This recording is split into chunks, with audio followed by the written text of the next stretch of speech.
Olá, investidores! Seja bem-vindo ao nosso canal de investimento. Hoje eu vim trazer uma ideia de uma carteira para criança para investimento de longo prazo. Fique até o final do vídeo que você vai entender a linha de raciocínio por trás dos investimentos. Vamos lá! O maior arrependimento de todo investidor é não ter começado antes, não é verdade? Eu escuto isso o tempo todo de outros investidores. E isso é a mais pura verdade. Porque o ponto mais importante no investimento é o prazo que você carrega ele. Quanto maior o prazo, melhor sua rentabilidade vai ser. Então, quanto mais cedo você começar, melhor vai ser seu resultado no longo prazo. Por isso, muitos investidores já têm me pedido uma carteira para criança, seja para seus filhos ou seus netos. Então, por isso, eu decidi fazer esse vídeo e vamos lá. A ideia da carteira é ser 100% ETF, porque com poucas opções você consegue diversificar em classe de ativos diferentes, objetivos diferentes e também regionalmente. Sendo assim, essa nossa carteira será formada por 6 ativos e através dele você vai conseguir investir no exterior, investir em criptomoedas, investir em renda fixa e renda variável. Tudo de maneira rápida e prática. Iremos começar a nossa carteira com a posição mais relevante, o ETF IVVB11, com 30% de sua carteira. Esse ETF, ele replica o índice S&P 500 formado pelas 500 maiores empresas em volume de capitalização dos Estados Unidos. Investindo nesse ETF, você vai ter alguns pontos importantes.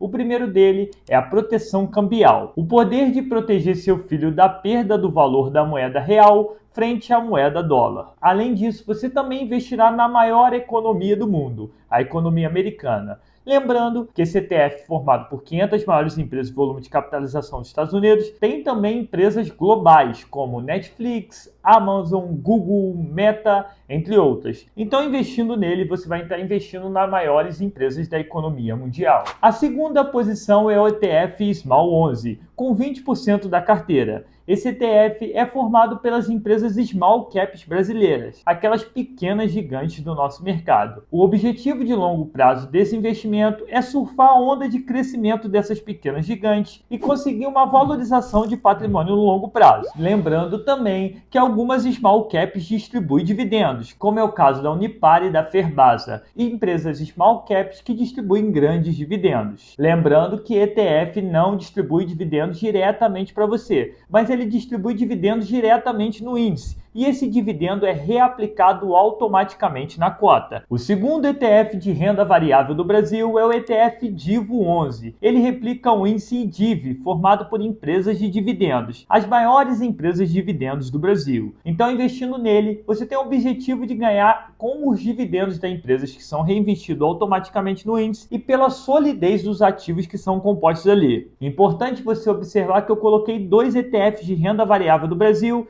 e ignorei o ETF BOVA11, e eu vou explicar o porquê. O ETF BOVA11 é formado pelo nosso índice BOV, que é um índice, ao meu ver, meio ultrapassado. Ele é formado por grandes empresas de commodities e grandes bancos em maior parte. Sendo assim, as maiores posições deles estão em Ambev, Vale, Petrobras, Bradesco e Itaú. Não estou aqui dizendo que são empresas ruins, mas são empresas cíclicas, no caso das empresas de commodities, e empresas de baixo crescimento, no caso do Bancões e da própria Ambev. Então, por isso, eu acho muito mais inteligente, se fosse expor em renda variável do Brasil, ser através do Small 11 e do Divo 11. Agora, também não podemos esquecer dos ETFs de renda fixa, já que, querendo ou não, a gente é o país da renda fixa. O Brasil é um país de juros altos. Então, por isso, a gente vai ter 20% de exposição nesses ETFs, sendo 10% de exposição no ETF LFTS11. Esse ETF replica o Tesouro Selic. Seria mais ou menos o mesmo que você investir em Tesouro Selic, mas de maneira automatizada. Lembre-se, quando você compra um Tesouro Selic, ele tem um vencimento, seja lá 2024, 27 ou 29. No caso do ETF, ele não tem um vencimento. Ele vai reinvestir os rendimentos do Tesouro Selic automaticamente para você e você só vai conseguir zerar esse investimento quando você vender esse ativo. Então, esse ativo você pode carregar por 10, 20, 30 anos. Ele nunca terá um vencimento, o que é importante pensando no longo prazo. O segundo ETF de renda fixa é o ETF chamado IMAB11. Ele replica o índice IMAB-B. Esse ETF replica um índice teórico composto por investimentos atrelados à inflação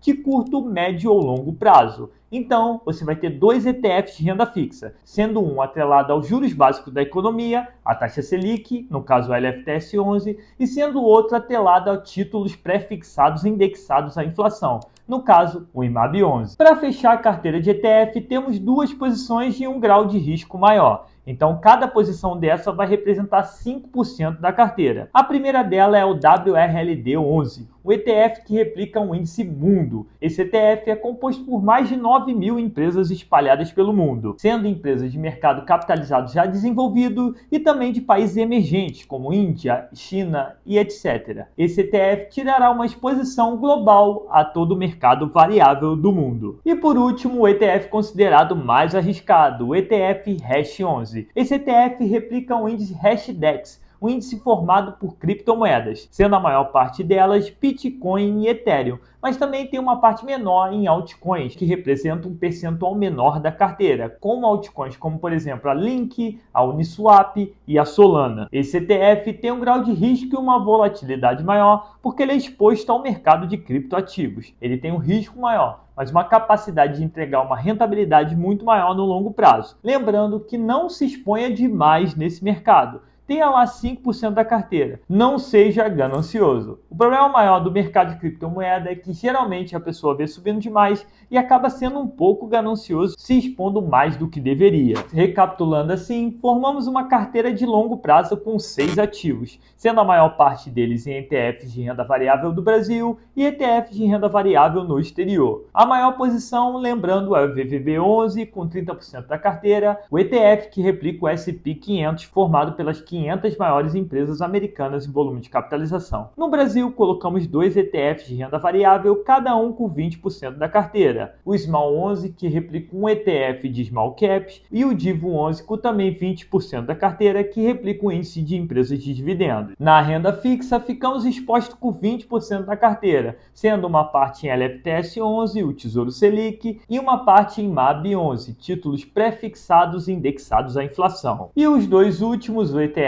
mais arriscado, o WRLD11 e o Hash11. O WRLD11 exposto a 9.000 ativos mundiais e o Hash11 exposto ao índice Hashdex de criptoativos. Lembrando que o objetivo dessa carteira seria para criança, mas é muito possível também aceitar uma carteira dessa para adultos. Lembrando que a maioria dos investidores iniciantes que não investe com acompanhamento de quem entende muito bem o mercado e acompanha de perto, acaba sendo muito pior que investir nesses ETFs. Então, para o investidor muito iniciante, é melhor ter esses ETFs do que comprar seus próprios ativos e fazer escolhas ruins. Obrigado por ter ficado ao final do vídeo. Dúvidas, só me mandar nos comentários que eu vou responder. Se você gostou desse conteúdo e ele te agregou valor, não deixe de curtir o vídeo, deixar seu comentário, se inscrever no canal e compartilhar com seus amigos. Muito obrigado!